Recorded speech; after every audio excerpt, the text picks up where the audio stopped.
Raw Dog News. So what's on my mind today is there are a lot of people who are shitting all over Rick Garvey. You've never really thought about any of these things before. Our hotels are treating our families like bottom feeders. If you're just gonna complain about what other people are doing. Like, I can't keep allowing my community to live in these conditions. I've just been fighting for what is right for my community. You can't just be naive and say, well, it's okay, God's gonna fix it, because there's a certain amount of personal responsibility and things that people have to do. I'm so tired of people saying they feel us. This is classic American high-tech liberal hypocrisy. They need to be completely peaceful and dignified. Then we shut them up. Raw Dog News. All I want to say is, you don't have to do it. I don't know, maybe you should fuck off. They're not on food stamps. They don't have all of the typical, venues for help that other people have. You got all these keyboard warriors who have never done anything. They haven't actually lived any of this stuff. They haven't seen how the state actually affects people's lives. But just leave other people alone. Raw Dog News. If you look at the Western media, there is a general misrepresentation about what's going on. But I think this is ultimately part of the double standard. How do we make communities more resilient to the effects of natural and man-made disasters? If you care about the world, if you care about the nation, if you care about your own kids, RAND is likely doing work that would be of value to you. Raw Dog News. Rick Garvey. Hi, my name is Rick Garvey. Thank you for your time. My job happens to be a public health researcher, and I specialize in homelessness. I'm an epidemiologist, and I study suicide prevention. My work is focused on issues of health. What causes poverty? Everything we do at RAND is about working together towards a common goal of helping make society a better place. To make a difference in people's lives. To make an impact. To enhance the public good. Raw Dog News. We have community members standing out there for 2 hours waiting to get in a hotel. Babies are getting rained on. This is the worst and the lowest I've ever seen my community. They're not happy in the hotels because it's not home. They're suffering from mental illness. They're cramped up. They can't do what they want to, so they're outraged. Right, now you're stonewalling again. And these questions are not for you. I want to know what happens when somebody gets injured and where are you going to sue? Rick Garvey. I want to hear a little bit more about the handcuffs for self-defense. What are your rules of engagement? Like, how do you use handcuffs for self-defense? No tasers, no handcuffs, no... I do believe that they furnish, and again, this is me speaking, and... You said no, but then you say you believe. What I was going to say, I believe they do furnish them typically with defensive weapons in the case that they're attacked, so something like spray, etc. But in terms of weapons, no. So you wouldn't consider pepper spray to be a weapon? They will only use it to defend themselves from harm. That wasn't my question, though. They will be carrying weapons while they're working. I was trying to give you the best answer I could. We listened to the community, and we did a lot of research, and I think we have excellent agreements that are better and protect the bid more than any other bid in the city. And I'll say that sort of because we talked to the other bids. So we spent a lot of time on these contracts. We're very comfortable with the contracts. We have flexibility in the contracts. If we're not happy with something, we have an out clause. I think they're very fair agreements. In fact, I would say that they're favorable to the bid. So I would go that far. Raw Dog News. Cynthia, then Steve Friedman. Rick Garvey. Hi, my name is Rick Garvey. Thank you for your time. I am a 25-year Venice resident, homeowner, landlord. I live 90 steps from the beach. I moved to Venice so that I could go to the beach. Like most of you, I also work. My job happens to be a public health researcher, and I specialize in homelessness.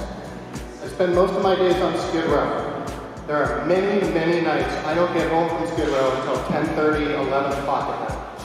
I need to decompress after spending 8 hours on Skid Row, and the way I do it is walk my dogs along Oceanfront Drive. Many times that's after 12 o'clock midnight.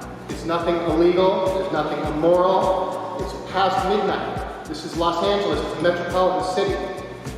I have never been told to leave the beach after midnight. I've had LAPD walk right by me, I've had them nod at me. I also have seen them ticket homeless people for the very same infraction.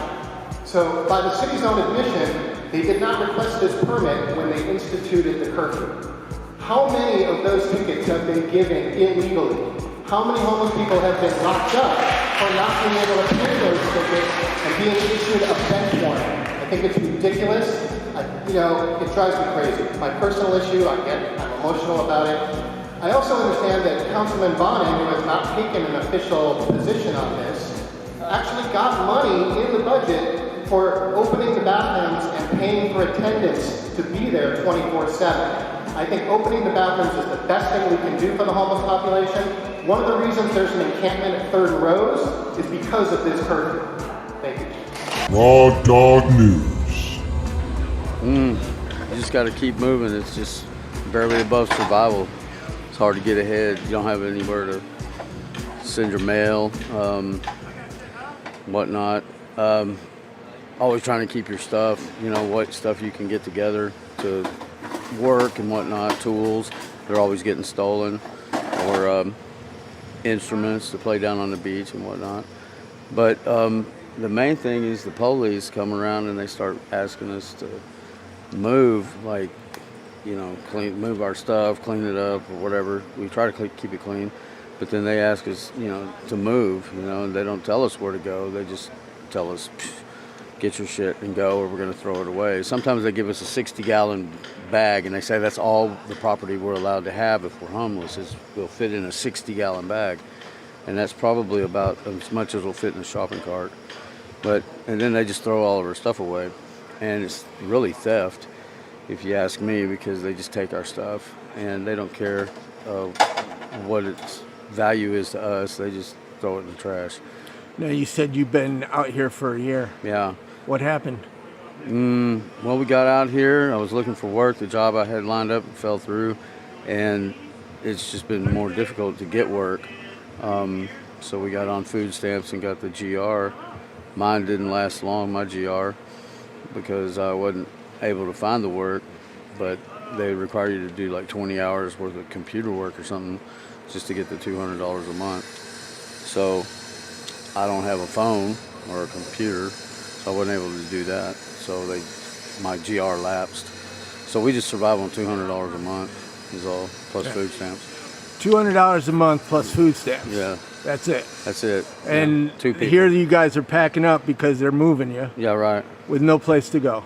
Right. Nowhere to go. We got to go find another place. They just say don't be here, so we got to go somewhere else. But there's no other place. No. It's got to be depressing. Mm-hmm. How many times in the year have they had you move? A dozen at least once a month, at least. Yeah, a dozen or more.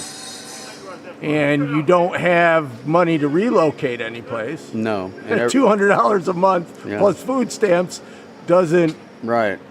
And when a reach out group comes to see us and they know that we're in a certain place, we lose touch with them because we have to move, but we can't tell them where we're at, and they're not looking all over for us. We don't know where we're going to end up anyway, so. That's a big problem with the outreach is, when people are forced to move, if you're working with somebody, they can't find you again when you move. Exactly, yeah. Yeah, I can see that. That's a big problem. So we're trying to just figure out what to do, So you're just packing your stuff up in the shopping carts. Mm-hmm. And hygiene is a big problem because there's no bathrooms open anywhere around, and we can't take showers like normal people do. So we're going to probably go closer to the beach. At least there's showers on the beach, but they're cold. Yeah. And so that's the other thing. It's terrible. So we're going to move down there. But then you'll eventually be kicked out from there, and yeah, it's just you just have to be like nomads and stay on the move, and once it starts getting familiar to us, then we know it's time to go because it's getting familiar to the people that are there already. So out of sight, out of mind. Yeah. It's no way to live. No. Mm-mm. What's your future like? Day by day, one day at a time, an hour at a time. I don't even know what the next I don't know where I'm going from here. I don't know. I don't have a clue. How am I supposed to know what my future is going to be? I don't know what I'm going to do. I don't know where I'm going to lay my head tonight. You have no idea where you're going. No. Raw Dog News. A living space, a sleeping space, a cooking space, and a bathroom space. What solving homelessness means. And so what I'm putting forward is a notion of universal housing as a basic human right. To have housing, you need to either own a house or pay someone who owns a house or an apartment in order to live in that space. But I'm proposing a change to that. We as humans are the only species that actually has to, like, work and pay for a place to live. And I don't think that that's right. All humans, no matter how hard you work or what you do or who you are, has the fundamental right to having a place to live. Now, a great first step towards solving this problem would be to provide housing for the people that don't currently have it. Just simply give them homes. This can just be as simple as a living space, a sleeping space, a cooking space, and a bathroom space. Simple as that. Maybe $10,000, maybe $20,000 if you want a really nice one. There's been some pretty impressive designs put out there where you can use an old shipping container or build some apartment buildings, someplace that you can live at the very least. Do it for everyone. Make housing a universal human right. Any person should and could and would want to live there.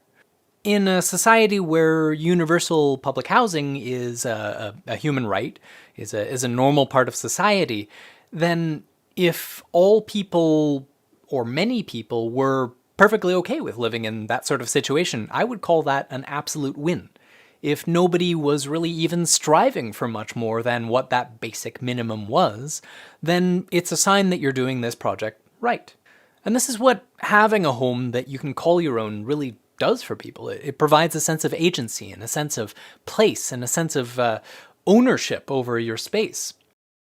Basically, it changes one's world from being just moving along constantly to being in a place at a time, in a space where you can actually feel like yourself, to surround yourself with things that make you, you. Or really, there ought to be no qualifications. It should be something that anybody should have access to, and it ought to be handled as the public health crisis that it actually is. Simply deal with the issue. Just in helping people heal, helping them become better people. Getting them into a home will solve most of the barrier for most people. We're all the same. We're all part of this human race, and we all deserve the right to health and happiness and a place to be in a reasonably acceptable quality of life. Raw Dog News. I wish we lived in a world that matched that. If you had 3 wishes, what would they be? Shit.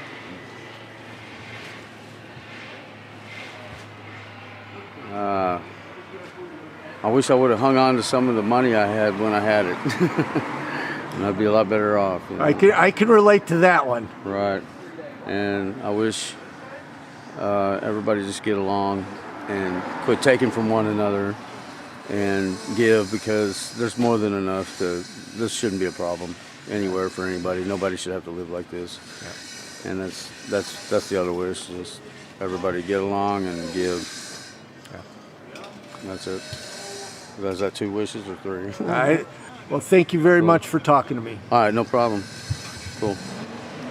Now, here's a question most of us have on our minds. Which is the best place to be right now? Where do you go? Raw Dog News. The simple answer would be Raw Dog News.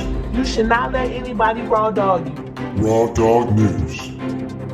Do not raw dog. This is not...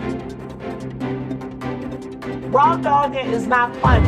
This is a serious matter. Raw Dog News. Raw dogging is a term that is considered slang, and it means unprotected.